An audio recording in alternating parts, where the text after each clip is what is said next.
पुल के नीचे रहने वाली बहू का करोड़ों में खेलने वाला ससुराल। सुबह के 10 बजे शहर के सबसे बड़े ब्रिज के नीचे बहुत भीड़ है। उस भीड़ में कुछ खरीदने वाले शामिल हैं, कुछ बेचने वाले और बहुत सारे लोग मांगने वाले। उन्हीं मांगने वालों को सुरजीत जी 500 के नोट दे रहे हैं। तभी वो देखते हैं कि प्रिया पुराना सलवार सूट पहने, माथे का पसीना पोंछती हुई पुल के नीचे एक बोरी बिछाए बैठी नींबू बेच रही है। नींबू ले लो नींबू, ताजे ताजे खट्टे खट्टे नींबू, 10 रुपए के 2 नींबू। अरे आज तो नींबू पानी पीना पड़ेगा। बोलते हुए गरीबों को पैसे बांटकर सुरजीत जी प्रिया के पास जाते हैं। अरे बेटी, मुझे 2 नींबू देना। प्रिया उन्हें 2 नींबू देती है। वो प्रिया को 500 का नोट देकर वहां से जाने लगते हैं। दादाजी, बाकी के पैसे तो लेते जाइए। सुरजीत जी रुकते हैं और अरे बेटे, वो पैसे तुम रख लो। नहीं दादाजी, जितना मेरा हक है मैं उतना ही लूंगी, बाकी के आप वापस ले जाइए। बोलती हुई प्रिया सुरजीत जी के हाथ में गिनकर 480 रुपए रख देती है और फिर नींबू ले लो नींबू, ताजे ताजे खट्टे खट्टे नींबू, 10 रुपए के 2 नींबू। नींबू और अपने बाकी के बचे पैसे लेकर सुरजीत जी अपनी आलीशान रोल्स रॉयस में बैठकर वहां से चले जाते हैं। दोपहर होने तक प्रिया के सभी नींबू बिक जाते हैं। वो सारे पैसे गिनकर एक थैली में रखती है। आज के खाने और दवाई का इंतजाम तो हो गया। बोलती हुई प्रिया पुल के पास ही मेडिकल स्टोर में जाकर दवाइयां लेती है और फिर उसके बगल वाली किराने की दुकान में जाकर आटा और अचार खरीदकर पुल के नीचे लेटे अपने पैरालाइज्ड मम्मी पापा के पास जाकर उनके बिछौने के पास रखी परात में आटा डालकर गूंथने लगती है। प्रिया, तो हमारे लिए इतना क्यों कर रही है? तो हमारी वजह से अपनी जिंदगी बर्बाद मत कर, शादी कर ले और अपने ससुराल जा और खुशहाल रहे।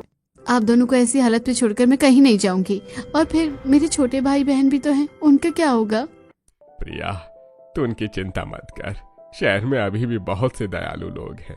वो हमारे जैसों के लिए कुछ न कुछ करते रहते हैं। आज सुबह ही एक अमीर और दयालु आया था जो गरीबों को 500 रुपए बांट रहा था। हम भी उन्हीं गरीबों में शामिल हो जाएंगे। जब तक मैं हूँ तब तक भीख मांगने के बारे में सोचना भी नहीं, और मुझे पूरी उम्मीद है कि आप दोनों एक दिन बिल्कुल ठीक हो जाओगे। तब तक प्रिया के छोटे भाई बहन भी स्कूल से आ जाते हैं। प्रिया आटा गूंथकर ईंट के बने चूल्हे में तवा रख देती है और इधर सुरजीत जी अपने आलीशान बंगलो पहुंच जाते हैं और हॉल में जाकर देखते हैं कि उनका पूरा परिवार एक साथ बैठा हुआ है। आज मैं अपने लिए डायमंड नेकलेस लूंगी। मैं आपके लिए स्पोर्ट्स कार लूंगा जिसकी कीमत करोड़ों में है। मैंने निशा के साथ एक लॉन्ग वेकेशन प्लान कर ली है जहां हम दोनों करोड़ों की शॉपिंग करेंगे। मैं सोच रही थी कि जब सुरजीत जी और ज्यादा नहीं सुन पाते तो अरे तुम सब इतना फिजूल खर्च क्यों करते हो? दादाजी, इसे फिजूल खर्च नहीं ऐश करना कहते हैं। और जब अरबों खरबों की दौलत हो तो करोड़ों में खेलना ही पड़ता है। तभी तो सोसाइटी में हमारी शान बनेगी और लोगों को पता भी तो चलेगा कि हमारा रुतबा कितना है। अरे आज अरबों आ रहे हैं, तुम करोड़ों में खेल रहे हो। अरे लेकिन कल का क्या भरोसा? क्या पता जो आज है वो कल ना हो। तो तुम सब बचत करना सीखो। दादाजी, आप खामखा चिंता करते हैं। जो आज है वही कल भी होगा। अरे पता नहीं है मेरी बात कम समझेंगे। मैं इन्हें समझाने की जितनी कोशिश करता हूँ ये सभी उतना ही पैसा उड़ाते हैं। बोलते हुए सुरजीत जी सीढ़ियां चढ़ते हुए फर्स्ट फ्लोर पर अपने कमरे में पहुंच जाते हैं और इधर प्रिया ने रोटियां सेंक कर अपने भाई बहन और मम्मी पापा को खिला देती है और बची हुई 2 रोटियां एक टोकनी में रख देती हैं। रचना, देखना रोटी को तना ले जाए। बोलकर प्रिया सब्जी मंडी की तरफ चल देती है। जब से प्रिया अपने परिवार के साथ पुल के नीचे रहने को मजबूर हुई थी उसका डेली रूटीन यही था, सबका पेट भरना और पेट भरने के लिए 2 वक्त की रोटी का इंतजाम करना। कुछ देर बाद प्रिया सब्जी मंडी से बोरी में आलू लेकर वापस आती है और पुल के नीचे बोरी बिछाकर आलू बेचने लगती है। आलू ले लो आलू। कुछ देर बाद उसके पास ललिता और कमला आती हैं। हम सब सोचते थे कि घर टूटने और मुआवजा न मिलने के बाद तुम्हारा पूरा परिवार सड़क पर आ जाएगा, लेकिन तुमने अपनी समझदारी और हिम्मत से सबको संभाल लिया। प्रिया, बड़ी बेटी होने के नाते मेरी भी कुछ जिम्मेदारियां हैं जिन्हें मैं निभा रही हूँ, और वैसे देखा जाए तो मैं और मेरा पूरा परिवार सड़क पर ही है। बस फर्क इतना है कि हमारे पास सर पर ये पुल है। तुम बिल्कुल भी नहीं बदली प्रिया। जब हमारे पड़ोस में थी तब भी मजाकिया थी और अभी भी वैसी ही हो। आंटी जी, समय बदल जाए लेकिन इंसान को नहीं बदलना चाहिए। हाँ प्रिया, तुम बिल्कुल भी ना बदलना। बातें तो होती रहेंगी। तुम मुझे 2 किलो आलू तोल दो। उनकी बातों से आपको इतना तो पता चल ही गया होगा कि आखिर क्यों प्रिया पुल के नीचे रहने को मजबूर है। और वो दोनों कभी प्रिया की पड़ोसन हुआ करती थी। प्रिया उन दोनों को आलू देकर वहां से रवाना करती हैं। तभी देखती हैं कि एक कुत्ता रोटी ले जा रहा है और सुशांत उसके पीछे भाग रहा है। सुशांत रुक जाओ, वो रोटियां उसी की नसीब की थी, खा लेने दो, मैं दूसरी सेक लूंगी। उस बेजुबान को क्या पता कि खाना पैसों से खरीदा जाता है। प्रिया की बात सुनकर सुशांत रुक जाता है और वो कुत्ता भी कुछ दूर जाने के बाद पुल के नीचे ही बैठकर बड़े मजे से रोटियां खाने लगता है। शाम होने तक वहां लोगों की भीड़ बढ़ने लगती है और प्रिया के सारे आलू बिक जाते हैं। पुल के नीचे लोगों की भीड़, पुल के ऊपर गाड़ियों की भीड़, हॉर्न, इंजन्स और लोग के शोर शराबे के बीच प्रिया पैसे गिनती है। फाइनली अब मैं अपने मम्मी पापा को लेकर डॉक्टर लालवानी के पास जा सकती हूँ। इस बात से अनजान की बहुत सारी नजरें उसी पर टिकी हुई हैं। प्रिया वो रुपए अपनी मम्मी पापा के पास रखी पेटी में रख देती है और रोटी सेकने की तैयारी करने लगती है। पुल के नीचे प्रिया घर वालों को रोटियां खिलाती है और बची रोटियां टोकनी में रखकर अपने मम्मी पापा के बगल में चटाई बिछाकर उनके और अपने भाई बहन के साथ ही लेटकर सोने की कोशिश करती है। लेकिन पुल के ऊपर से गुजर रही गाड़ियों की तेज आवाज उसे सोने नहीं देती। अरे यार, कब वाहनों का शोर थमेगा और कब मैं चैन से सो पाऊंगी। तभी प्रिया देखती है कि दो लोग कंबल ओढ़े पेटी खोलने की कोशिश कर रहे हैं। चोर चोर चोर! प्रिया ने शोर मचाया ही था कि वो दोनों वहां से भाग खड़े होते हैं। प्रिया का शोर सुनकर उसके मम्मी पापा और भाई बहनों की नींद खुल जाती है। कहाँ है चोर, क्या चुरा ले गया? प्रिया उठती है और अच्छी तरह से पेटी में रखा सारा सामान जांचती है और सही समय पर मेरी नींद ना खुलती तो चोर सब ले जाता। आखिर कब तक हमें पुल के नीचे रहकर परेशान होना पड़ेगा?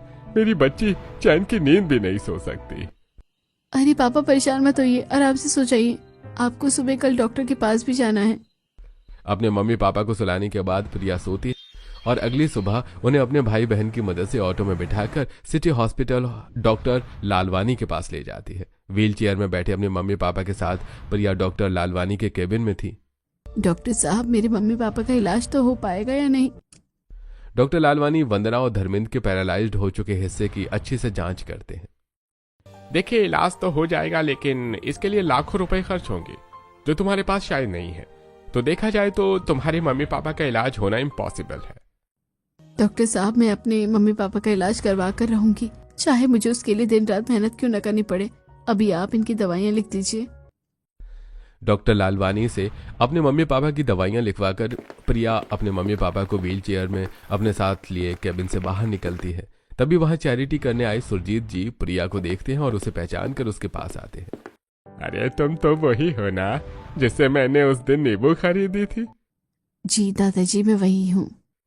प्रिया के साथ उसके मम्मी पापा को देखकर और उसकी निराशा से भरी आवाज सुनकर सुरजीत जी समझ जाते हैं कि वो किसी परेशानी में है। बेटी, अगर तुम चाहो तो मैं तुम्हारी मदद कर सकता हूँ। नहीं दादाजी, मुझे किसी की कोई मदद नहीं चाहिए, मैं खुद अपने मम्मी पापा का इलाज करवाऊंगी। तभी सुरजीत जी की नजर प्रिया के फटे हुए कुर्ते पर पड़ती है। बेटी, तुम्हारा सूट तो फटा हुआ है, तुम अपने लिए नए कपड़े ले लेना है। अगर मैं अपने लिए नए कपड़े लूंगी तो फिर मम्मी पापा की दवाई का पैसा कम पड़ जाएगा और छोटे भाई बहन की पढ़ाई और खाना खर्चा भी तो होता है ना। सुरजीत जी की बात का जवाब देकर प्रिया अपने मम्मी पापा को साथ लेकर वहां से चली जाती है। बोलते हुए सुरजीत जी डॉक्टर लालवानी की केबिन में जाते हैं और उनसे प्रिया और उनके मम्मी पापा के बारे में जानकर। अरे बड़ी हिम्मतदार बच्ची है।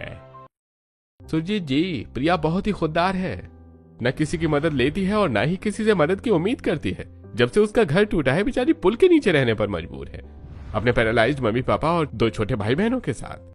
जब से प्रिया के मम्मी पापा पैरालाइज्ड हुए थे तब से वो डॉक्टर लालवानी से ही उनका इलाज करवा रही थी, जिस वजह से वो उसके बारे में बहुत कुछ जानने लगे थे। प्रिया के बारे में वो जो कुछ भी जानते थे वो सब उन्होंने सुरजीत जी से बता दिया। इस बात से अनजान के सुरजीत जी उसके बारे में जानकर उससे इम्प्रेस हो गए हैं। प्रिया अपने मम्मी पापा को लेकर वापस पुल के नीचे पहुंच जाती है और उन्हें चटाई में लिटाकर अपने काम में लग जाती है। पुल के नीचे परिवार के साथ रहने को मजबूर प्रिया जैसे सब्जी बेचकर गुजारा करती और चोर उचक्कों और लफंगों से खुद को बचाती। जब भी कोई उसे देखता है तो क्या देख रहा है बे, आंखें निकालकर गोटी खेलूंगी। रात में पुल के नीचे जब वो अपने परिवार के साथ सो रही थी और कोई भी अनजान शख्स उसके पास आने की कोशिश करता तो कच्ची नींद में सो रही प्रिया की नींद खुल जाती है और वो डंडा लेकर उसके पीछे भागती है। ऐसी वैसी लड़की समझ रखा है क्या? अगर दोबारा ऐसी हरकत करने की कोशिश की ना तो मार मार के भरता बना दूंगी। पुल के नीचे अपने पूरे परिवार के साथ रहने को मजबूर प्रिया अब इतनी मजबूत हो चुकी थी कि वो किसी से नहीं डरती थी। फिर चाहे पुल के नीचे ही लोगों की भीड़ के बीच अपनी माँ की साड़ी लपेट कर नहाना हो, या फिर पुल के ऊपर से गुजर रही ट्रैफिक के शोर शराबे के बीच खुद को शांत रखना हो, प्रिया ने बखूबी सीख लिया था। इसी तरह उसकी जिंदगी चल रही थी। तो यहीं दूसरी तरफ सुरजीत जी थे, जो अपने परिवार के फिजूल खर्चे से परेशान थे। एक दिन वो हॉल में बैठे अपने पूरे परिवार के पास जाते हैं और अरे मैं सोच रहा हूँ कि अब आर्यन की शादी भी कर देनी चाहिए। दादाजी, फिर तो लड़की आपको ही देखनी होगी, जैसे आपने मेरी दोनों भाभियां ढूंढी हैं। अरे मैंने लड़की ढूंढ ली है, बस उससे बात करना बाकी है। कौन है वो लड़की, क्या करती है? वो जरूर किसी बहुत बड़े बिजनेस टाइकून की बेटी होगी। वो किसी बिजनेस टाइकून की बेटी नहीं, बल्कि पुल के नीचे रहने वाली साधारण सी लड़की है। पुल के नीचे रहने वाली गरीब लड़की इस घर की बहू कैसे बनेगी? बहू वो गरीब है तो क्या हुआ? अरे बहुत ही समझदार, जिम्मेदार और खुददार लड़की है। हमारे परिवार के साथ नाम जुड़ते ही वो अमीर भी हो जाएगी, और आखिर पुल के नीचे रहने में बुराई ही क्या है? लेकिन पापा, अरे एक बार तुम उस लड़की से मिलकर तो देख लो, फिर अपना फैसला करना। मैंने तो अपना फैसला कर लिया है। अगले दिन सुरजीत जी साधारण कपड़ों में अपने बेटे आनंद और बहू कंचन को साथ लेकर पुल के नीचे प्रिया से मिलने पहुंच जाते हैं, लेकिन वो उन्हें कहीं दिखाई नहीं देती। तो सुरजीत जी पुल के नीचे चटाई में लेटे उनके मम्मी पापा के पास जाते हैं और अरे आपकी बेटी कहाँ है? वो दिखाई नहीं दे रही। वो आज वकील से मिलने गई है। क्यों? ऐसा क्या हुआ जो वकील की जरूरत पड़ गई? सड़क चौड़ी करने के लिए नगर निगम ने हमारा घर तोड़ दिया था, जिसका मुआवजा मिलना था, लेकिन बाद में नगर निगम के अधिकारी मुआवजा देने से मुकर गए। बस उसी का केस दिया हुआ है। उसी सिलसिले में हमारी बेटी वकील से मिलने गई है। बड़ी ही समझदार और हिम्मत वाली है हमारी बेटी। हम पति पत्नी घर टूटने का सदमा बर्दाश्त नहीं कर सके और हमारी ऐसी हालत हो गई, लेकिन उसने हिम्मत नहीं हारी और डटी रही। भले ही हम इस पुल के नीचे रहते हैं, लेकिन उसके होते हुए हमें किसी भी बात की चिंता करने की जरूरत नहीं है। जो बात डॉक्टर ललवानी ने सुरजीत जी से बताई थी, वो बात प्रिया के मम्मी पापा से जानकर सुरजीत जी के मन में प्रिया के लिए इज्जत और ज्यादा बढ़ गई। मेरा फैसला बिल्कुल सही था। कैसा फैसला? मैं आपकी बेटी को अपने घर की बहू बनाना चाहता हूँ। अरे आपने मेरी बेटी में ऐसा क्या देखा जो आपने इतना बड़ा फैसला ले लिया? देखो, मैंने आपकी बेटी की ईमानदारी, मेहनत और पैसे बचाने का जज्बा देखा है। अब तुम बताओ आनंद, तुमने वो देखा या नहीं जो मैंने देखा? ठीक है पापा, अगर आपकी इच्छा है पुल के नीचे रहने वाली को अपनी पोता बहू बनाने की, तो मैं मना नहीं करूंगा। तो फिर बताइए, करेंगे अपनी बेटी की शादी मेरे पोते से? और हाँ, हम बहुत अमीर लोग हैं। मैं एक शर्त पर अपनी बेटी की शादी आपके पोते से करवाऊंगा। बारात पुल के नीचे ही आएगी। लोगों को पता चलना चाहिए ना कि पुल के नीचे रहने वाले को करोड़ों में खेलने वाला ससुराल मिला है। ठीक है, अरे जैसा आप चाहते हैं वैसा ही होगा। हम बहुत ही जल्द शुभ मुहूर्त पर बारात लेकर आएंगे। प्रिया के मम्मी पापा सुरजीत जी को दान पुण्य करते देख चुके थे, जिस वजह से उन्हें फैसला लेने में आसानी होती है। रिश्ता पक्का करके सुरजीत जी घर वापस लौट जाते हैं। कुछ देर बाद जब प्रिया वकील के पास से वापस आती है, प्रिया, हमने तेरी शादी तय कर दी है। शादी की बात सुनकर प्रिया भड़क जाती है। मुझसे बिना पूछे आपने मेरी शादी तय क्यों कर दी? मुझे नहीं करनी शादी, मैं आपको छोड़कर कहीं नहीं जाऊंगी। देख प्रिया, तेरी शादी क्यों पर हो गई है, और इस हालत में हम तेरे लिए न तो अच्छा लड़का देख सकते हैं और न ही लोगों की भीड़ में छुपे भेड़ियों से तेरी रक्षा कर सकते हैं। तुझे पता है तेरे ससुराल करोड़ों में खेलता है, करोड़ों में खेलता होगा, करोड़ों में, लेकिन मैं आप सबके साथ पुल के नीचे ही खुश हूँ और मैं आपको इस हालत में छोड़कर कहीं नहीं जाऊंगी। तभी रचना और सुशांत प्रिया के पास आते हैं और दीदी, आप मम्मी पापा की फिक्र मत करो, हम दोनों हैं ना, हम उनका ख्याल रखेंगे और यहाँ खुद का भी। देख, अब तेरे भाई बहन भी जिम्मेदार बन गए हैं, अब तू तो हाँ कर दे। अपने मम्मी और पापा और भाई बहन के इतना समझाने पर आखिरकार प्रिया शादी के लिए मान जाती है। और कुछ दिनों बाद सुरजीत जी अपने पूरे परिवार, रिश्तेदारों और पड़ोसियों के साथ अपने पोते की बारात लेकर पुल के नीचे पहुंच जाते हैं। सुरजीत जी का पूरा परिवार नोट उड़ाने वाली मशीन से 500 के नोट उड़ा रहा था। नोट लूटने वालों की भीड़ बारातियों से ज्यादा थी। दुल्हन के जोड़े में पुल के नीचे ही बने मंडप के पास खड़ी दुल्हन के जोड़े में प्रिया उन्हें देखती है और बाप रे, मैंने पहली बार किसी को इस तरह 500 के नोट उड़ाते हुए देखा है। क्या सच में मेरा ससुराल इतना अमीर है? कुछ देर बाद हीरो से जरा शेरवानी पहने आर्यन घोड़ी से नीचे उतरकर प्रिया के पास आता है और पंडित जी के कहने पर दोनों एक दूसरे को सोने के फूलों की बनी वरमाला पहनाते हैं, जो कि सुरजीत जी लाए थे। ऐसे ही दोनों एक दूसरे को वरमाला पहनाते हैं, वैसे ही पेपर कन्फेटी मशीन से 500 के नोट उड़ने लगते हैं और पूरे पुल के ऊपर नोटों की चादर बिछ जाती है। सच में मेरा ससुराल करोड़ों में खेलता है। वरमाला होने के बाद उसी मंडप में प्रिया और आर्यन 7 फेरे लेकर एक दूसरे से 7 जन्मों तक के साथ बंध जाते। रोल्स रॉयस कार में पुल के नीचे से विदा होकर प्रिया करोड़ों में खेलने वाले ससुराल में पहुंच जाती है। आलीशान बंगलो देखकर उसकी आंखें खुली की खुली रह जाती हैं। तो ऐसा होता है करोड़ों में खेलने वाला बंगला इतना भी बुरा नहीं है। सोचती हुई प्रिया कार से नीचे उतरती है और आर्यन के साथ दहलीज पर रखा सोने का कलश गिराकर गृह प्रवेश करके हॉल में पहुंच जाती है, जहां पहले से ही सभी घर वाले महंगे और डिजाइनर कपड़े पहने उसी का इंतजार कर रहे थे। बहू, वैसे तुमने बारात में अपने ससुराल वालों को देख ही लिया होगा करोड़ों में खेलते हुए। बहू अभी आई नहीं कि तुम शुरू हो गई है? बहू को थोड़ा आराम तो करने दो, फिर उसे सब बता देना। ठीक है बहू, तुम अपने कमरे में जाकर आराम करो। आर्यन प्रिया को अपने कमरे में ले जाता है, जो कि इटालियन फ्लोरिंग और रॉयल डेकोर के साथ बेहद ही आलीशान और खूबसूरत लग रहा था। लेकिन प्रिया का ध्यान नीचे पलंग पर रखी सोने और नोटों की मालाओं पर था। ये क्या, इतने सारे नोट और सोने के फूलों की बनी मालाएं? शादी की रस्म में मेरे जो रिश्तेदार आए थे ना, उन्होंने मुझे पहनाए थे। बाप रे, इतना पैसा! अभी तो तुमने कुछ देखा ही नहीं है, हमारी अमीरी तुम्हें मुंह दिखाई में पता चलेगी। प्रिया नोटों के सभी माला एक तरफ करके पलंग पर बैठ जाती है। कुछ देर बाद उसकी दोनों जिठानियां और सास कमरे में डायमंड ज्वेलरी और महंगे रत्नों और सोने के तार से जड़ी स्टाइलिश साड़ी लेकर आती है। छोटी बहू, मुंह दिखाई की रस्म में तुम ये ज्वेलरी और साड़ी पहनना, तभी तो देवरानी जी करोड़ों में खेलने वाले ससुराल की बहू लगोगी। और मुंह दिखाई में आई किसी को भी ये पता नहीं चलेगा कि तुम पुल के नीचे रहती थी। प्रिया को साड़ी और गहने देकर वो सभी वहां से चले जाते हैं। शाम होते ही पूरा बंगलो नई नवेली दुल्हन की तरह सज और जगमगा रहा था। मोहल्ले की सभी अमीर औरतों प्रिया की मुंह दिखाई की रस्म के लिए हॉल में इकट्ठा हो चुकी थी। कुछ ही देर में प्रिया अपनी सास और जिठानियों के दिए हुए गहने और साड़ी पहनकर सिर ढके स्टाइलिश गाउन पहने नंद के साथ हॉल में आती है, जहां पहले से उसकी सास और दोनों जिठानियां महंगी साड़ी और गहने पहने मौजूद थीं। आओ बहू, इन सब से मिलो, ये है हमारे मोहल्ले की सबसे अमीर घरानों की महिलाएं। प्रिया उन सभी के पैर छूती है और वो सभी प्रिया को कुछ रुपए देकर उसका घूंघट उठाकर उसका मुंह देखती हैं। ये क्या, तुम तो सस्ते में निपटी जा रही हो। तुझे पता है ना कि हाँ, हमें पता है कि तुम्हारी बहू करोड़ों में खेलने वाले ससुराल में है, लेकिन कभी कभी दिए गए तोहफों की कीमत नहीं बल्कि देने वालों की भावनाएं देखी जाती है। कंचन सरता की बात का कोई जवाब नहीं देती। कुछ देर में प्रिया की मुंह दिखाई की रस्म पूरी हो जाती है और सभी औरतें अपने अपने घर चली जाती हैं। उनके जाने के बाद पूरा परिवार डाइनिंग हॉल में इकट्ठा होता है, जहां Priya Gucci pulao, white Alba, truffle risotto, gold plated chicken और कैवियर देखती है। प्रिया, इस डाइनिंग टेबल पर रखी खाने की हर एक चीज की कीमत लाखों में है। इतना महंगा खाना खाने की क्या जरूरत है? मैं तो 10 रुपए के समोसे से ही पेट भर लेती हूँ। भाभी जी, जब तक आप पुल के नीचे रहती थी तब तक आप 10 रुपए का समोसा खा सकती थी, लेकिन अब आपको हमारी लाइफस्टाइल अपनानी होगी।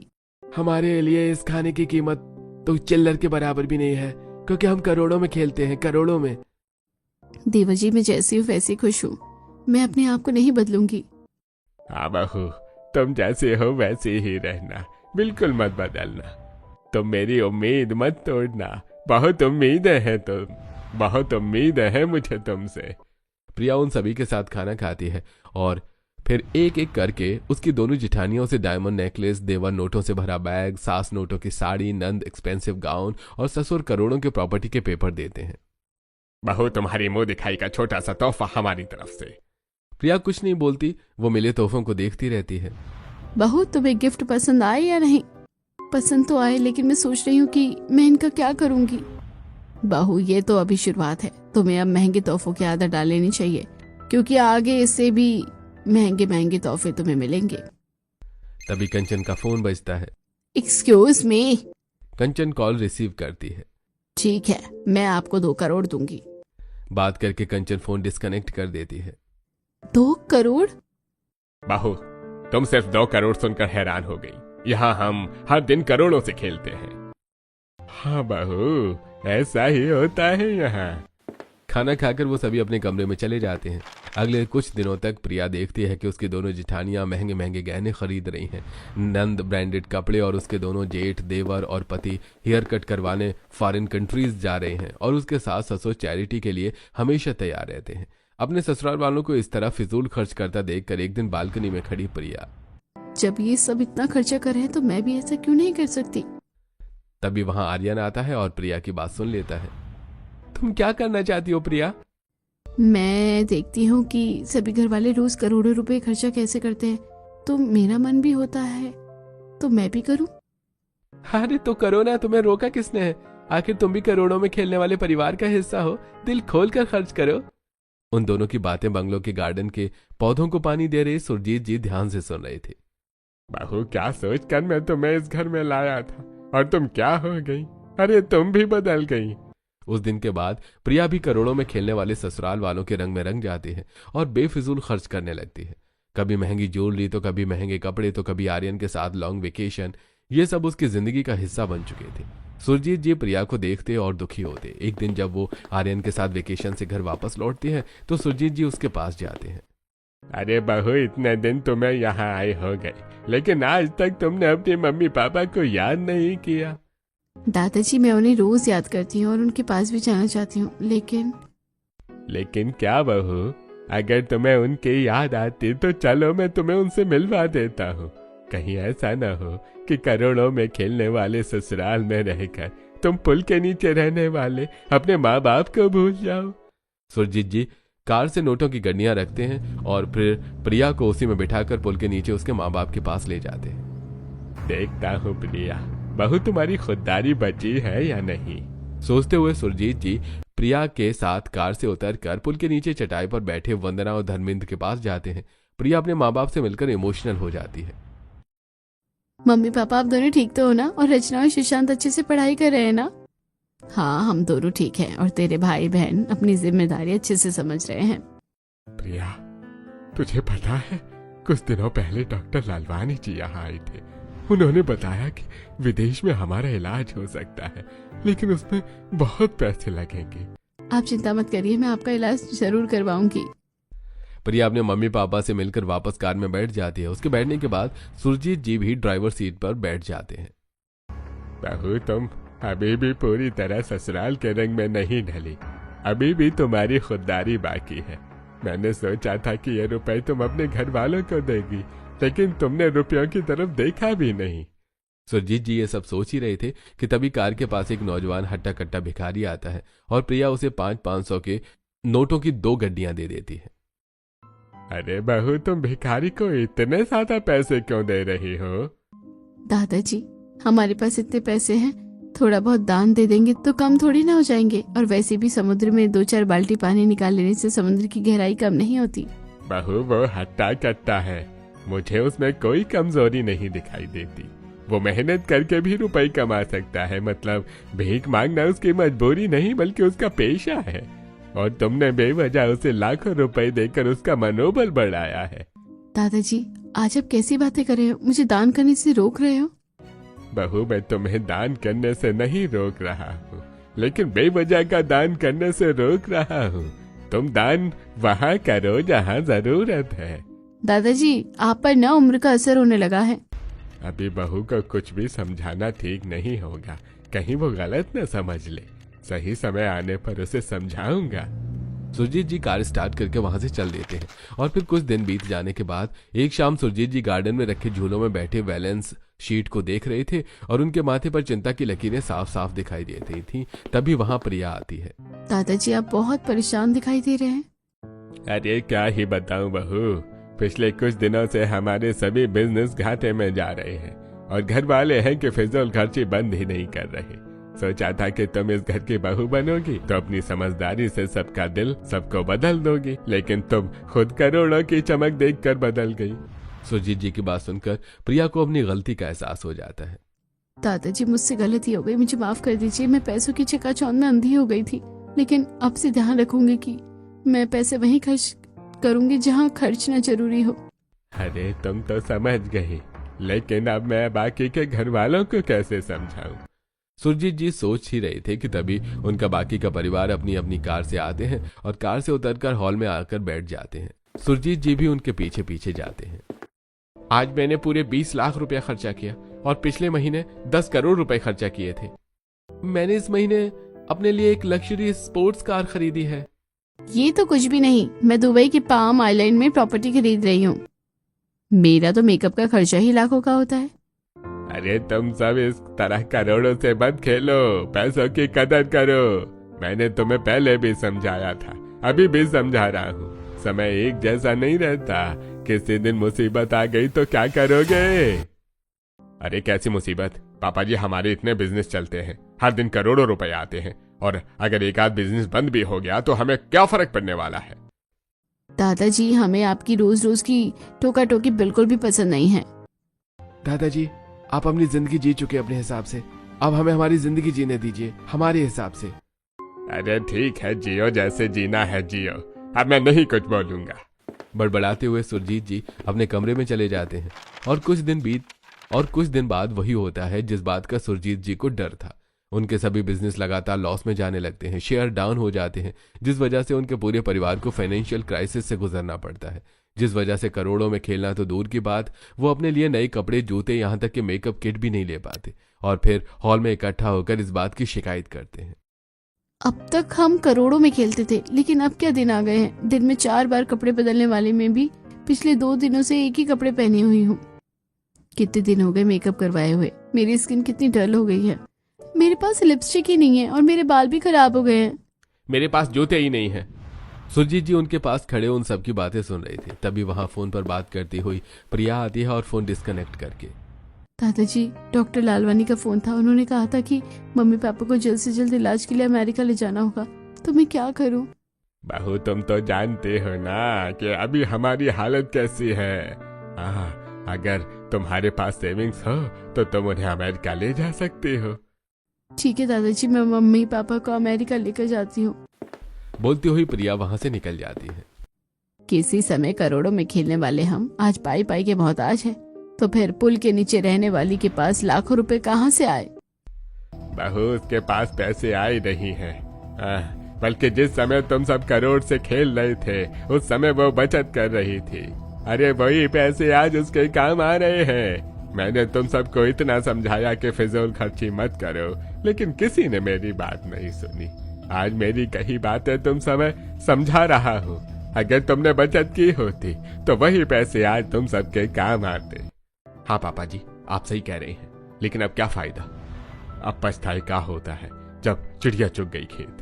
प्रिया अपने मम्मी पापा को लेकर अमेरिका निकल जाती है और 1 महीने बाद उनका इलाज करवाकर उन्हें और अपने भाइयों को साथ लेकर ससुराल में पहुंचती है। उसके मम्मी पापा अपने दोनों पैरों पर खड़े थे, इस बात की उसे बेहद खुशी थी। लेकिन घर पहुंचते ही जब प्रिया वहां अपने ससुराल वालों के साथ लोन ऑफिसर्स विनीत और जतन को देखती है तो उसके होश उड़ जाते हैं। ये दोनों कौन है और यहाँ क्या कर रहे हैं? बहू, ये दोनों लोन ऑफिसर्स जतन और विनीत है। हम अपना घर बैंक में गिरवी रखकर लोन ले रहे हैं। मम्मी जी, आप गिरवी क्यों रख रहे हो? क्या करें बहू, हमारे सभी बिजनेस लॉस में जा रहे हैं, कहीं से कोई इनकम नहीं है और खर्चे तो हैं ही, कपड़ों का खर्च, खाने का खर्च। अब तो भूखे रहने के दिन आ गए, इसलिए मजबूरी में हमें ये घर गिरवी रखना पड़ रहा है। पहले तो आप इन लोन ऑफिसर्स को यहाँ से विदा करो, उसके बाद मैं आपको बताती हूँ। प्रिया की बात सुनकर विनीत और जतन वहां से चले जाते हैं। देखिए, खाना पेट भरने के लिए होता है ना कि दिखावा करने के लिए। फिर चाहे वो लाखों के हो या 10 रुपए का। और कपड़े शरीर ढकने के लिए होते हैं, तो जरूरी नहीं कि वो लाखों के ही हो। और जब वक्त बदलता है ना, तो खुद को वक्त के हिसाब से ढाल लेना चाहिए, ना कि वक्त से लड़ना चाहिए। प्रिया, हम हमेशा करोड़ों से खेलते आए हैं और अब हमारे पास 1 रुपया भी नहीं है, तो हमें समझ में नहीं आ रहा है कि हम क्या करें। सबसे पहले तो आप सब घर गिरवी रखने का ख्याल अपने दिमाग से निकाल दो। और मम्मी पापा का इलाज करवाने के बाद भी मेरे पास कुछ पैसे बचे हुए हैं, जिनसे हम कुछ दिनों तक गुजारा कर सकते हैं। बाहू, लेकिन फिर भी समय नहीं बदला तो फिर मुझे अपना पुराना तरीका अपनाना होगा। कैसा पुराना तरीका प्रिया? इस हाथ खरीदो और उस हाथ बेचो। अरे ठीक है बहू, तुम्हें जो सही लगे वो करो, हम सब तुम्हारे साथ हैं। हाँ, लेकिन उससे पहले आप सभी मेरे मम्मी पापा से तो मिलो। ये अब पूरी तरह से ठीक हो गए हैं। अपने मम्मी पापा और भाई बहन को बंगलों में छोड़कर प्रिया सभी ससुराल वालों को पुल के नीचे ले जाती है और बचे पैसों से सब्जी खरीद लाती है और वो सभी सब्जी बेचना शुरू कर देते हैं। काश हमने दादाजी की बात मान ली होती तो करोड़ों में खेलने वाले आज हम पुल के नीचे सब्जी बेचने पर मजबूर ना होते। जो बात अभी हमें समझ आ रही है वही बात हमें पहले समझ में आ जाती तो आज हमें ये दिन देखने को नहीं मिलता। करोड़ों के खेलने वाला परिवार आज पुल के नीचे सब्जियां बेच रहा है। काश हमने पहले बचत की होती तो आज हमें ये काम नहीं करना पड़ता। अरे जो बात मैं तुम्हें समझाना चाहता था और तुम समझ नहीं रहे थे, वही बात तुम्हें वक्त ने समझा दी है। अरे वो कहावत सुनी है ना, जहां जागो वहां सवेरा। तो बस तुम सब यही समझ लो कि आज तुम सबकी जिंदगी का नया सवेरा है। पूरा परिवार एक साथ कुछ दिनों तक गुजारा करता है और फिर धीरे धीरे उनके सभी बिजनेस एक बार फिर से प्रॉफिटेबल हो जाते हैं और शेयर भी न्यू हाई बनाते हैं और एक बार फिर उनकी आमदनी करोड़ों में हो जाती है। इस बात का जश्न वो सभी हॉल में बैठे चाय पीकर मनाते हैं। एक बार फिर से करोड़ों में खेलने के दिन आ गए। अरे इसका मतलब करोड़ों में खेलने वाले तुम सभी ने पुल के नीचे पहुंचकर भी कुछ नहीं सीखा। सीखा है ना दादाजी, अच्छे वक्त में अपने शौक पूरे करने चाहिए और बुरे वक्त के लिए तैयार रहना चाहिए। तो हम सब करोड़ों में तो खेलेंगे लेकिन इस बात के लिए तैयार भी रहेंगे कि हमें कभी भी पुल के नीचे रहना ना पड़े। आप सभी ने मुझे डरा दिया था क्योंकि पुल के नीचे रहना बिल्कुल आरामदायक नहीं है। इंजन की घरघराहट, हॉर्न का शोर, लोगों की बातें, चोर उच्चक्कों का डर दिमाग की बत्ती गुल कर देता है।